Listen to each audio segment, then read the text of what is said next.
Wow, great theme song. Thanks for joining us for the very first episode of the This Week in Film, the podcast. Joining me today, first off, I'm Nick Panunto. I got Tony LeBoy to my left. Hello. And Charlie Chester to my right. Hello. It's always important to get the names right off the bat. Yeah, you did a spectacular job. Excellent. Hitting a home run on the intro.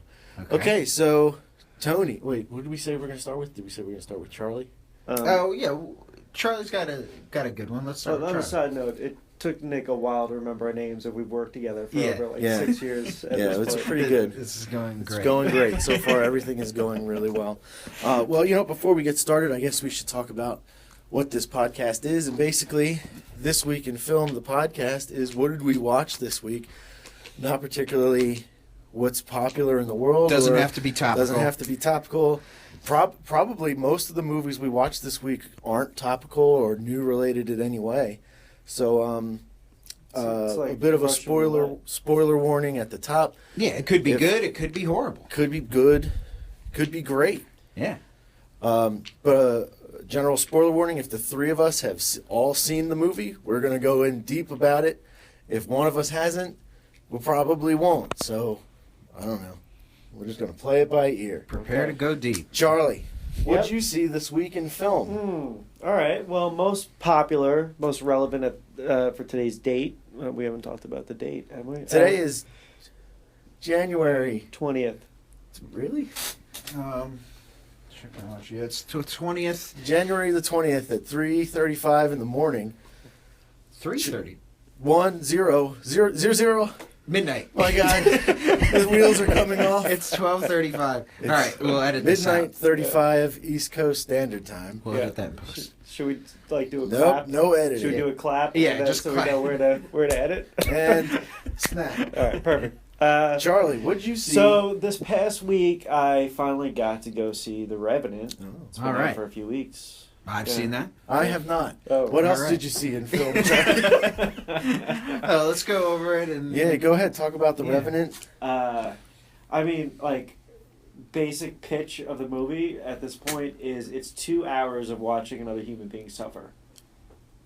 which is fantastic. Yeah. And which is the goal when you've been snubbed over and over for an Oscar. You just hurt yourself for 2 hours. Right. It's almost like it's like a dumb show at this point, where like he's just purposely. I need another reason to express pain. Yeah. Which they use as a device in the movie of like taking his voice away pretty early on. Oh, so yeah. it's all.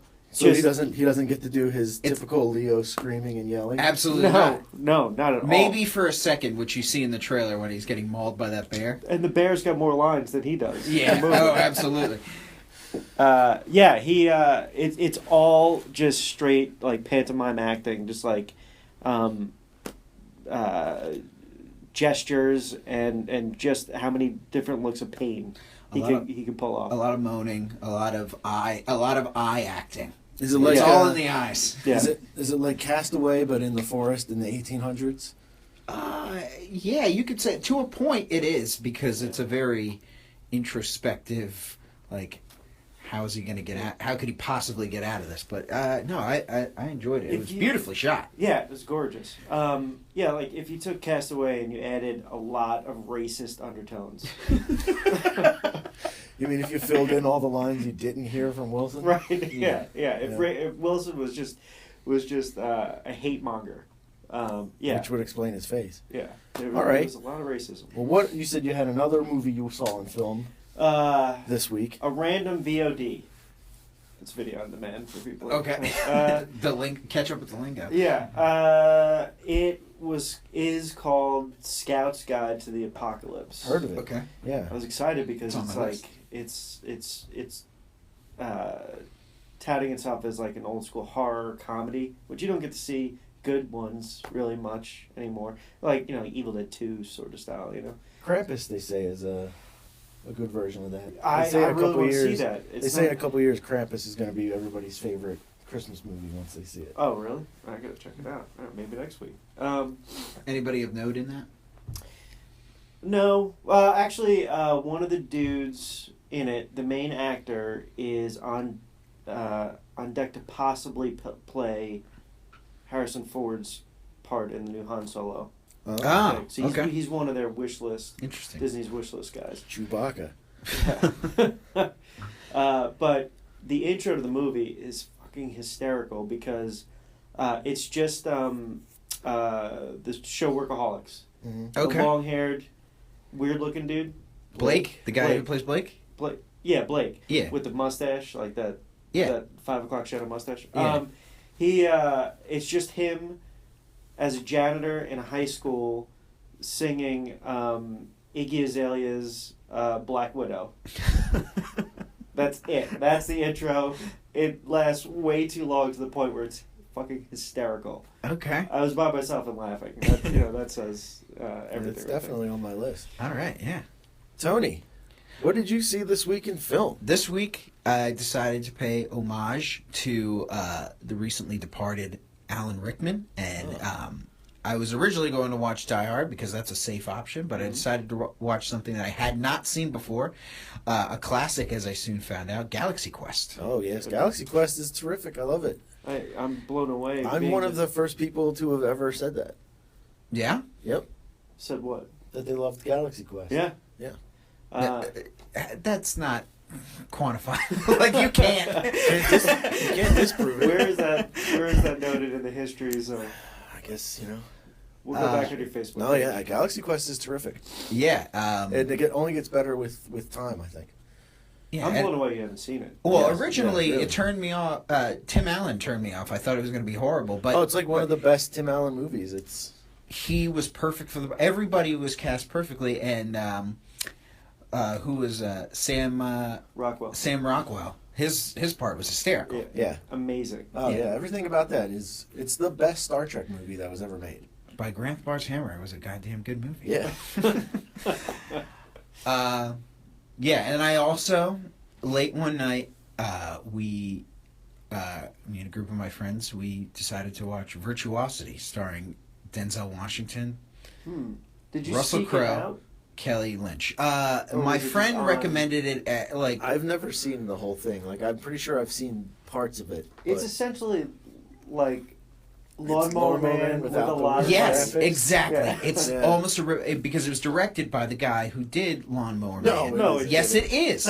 Really? I believe so. I believe it was directed by the guy who did Lawnmower Man, and That's incredible. they basically said, "What else you got?" And He's like, Out well, came I'm a one-trick pony.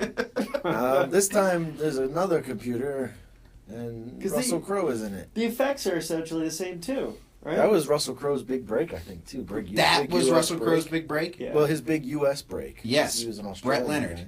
Lawnmower Man in '92, Virtuosity in '95. That's And fantastic. that was. Was it good?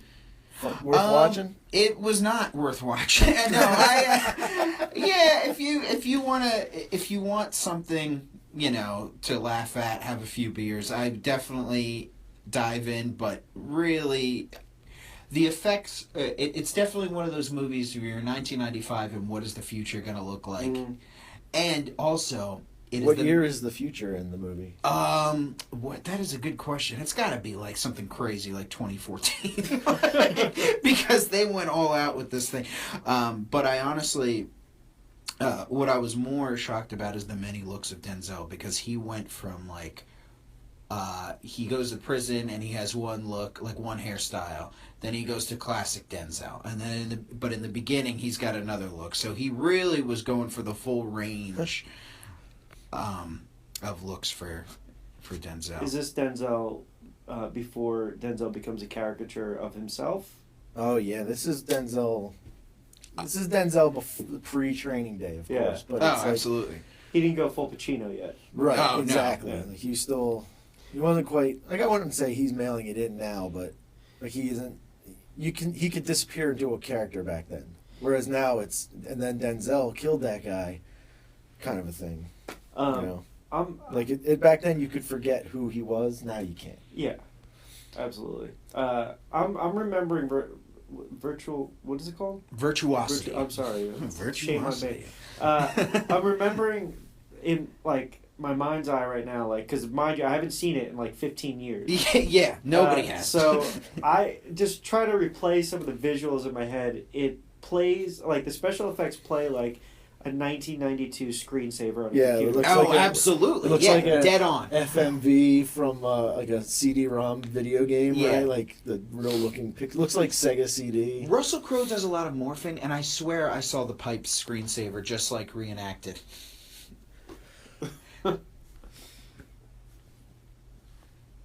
Why I think did we you should stop wrap talking? it up. Well, we have not yet gotten to what I watched this Oh, week. right, Yeah, WALLE. Yeah. I was just pointing out, hey, we got a We got meeting in 62 seconds. Yeah, so So this week in film, All I right. watched WALL-E, the Pixar classic, for the 100th time because my son wanted to. This week, as I've told both of you in the past, I believe that the people on the Axiom are eating their dead because there are no green resources on the ship. True. And no elderly. This time when I watched it, my wife pointed out there aren't a whole lot of kids on the ship. Like there's one scene where you see like 15 kids, and I'm like, oh, that's probably because they grow them or feed on them too. Huh. Like everybody on the ship is 30 plus and 280 pounds minimum. So this is like a Snowpiercer. Sort Yeah, of, exactly. Snowpiercer in setup. space. Exactly. But we're running out of time right now because we have to go to work. But thanks for joining us on the inaugural This Week in Film, the podcast. You can check us out at thisweekinfilmpodcast.com. We're on Twitter and Facebook under those names. I don't know how to plug Twitter. I think it's TWIF_pod. And I think on Facebook we're at This Week in Facebook. Tony, you got any plugs? yeah, this show was brought to you by LosAngelesChargers.com. And Rogers website. Yeah, an upcoming sports team. Or whatever. Or whatever, yeah. Thank you and we to the Chargers. have to wrap this up. Yeah, Charlie, thank you. Charlie, you want to plug Boy Pierce? Or Boy Pierce, that's a rapper. You want to plug Boy Zero, your Boy comic Zero, book? yeah, my comic book will be available at Amazon.com in about a week and a half. All right, very exciting. Yeah, Boy All right, Zero. We'll see you all next week. Goodbye. Thanks for tuning in. Bye-bye. Bye.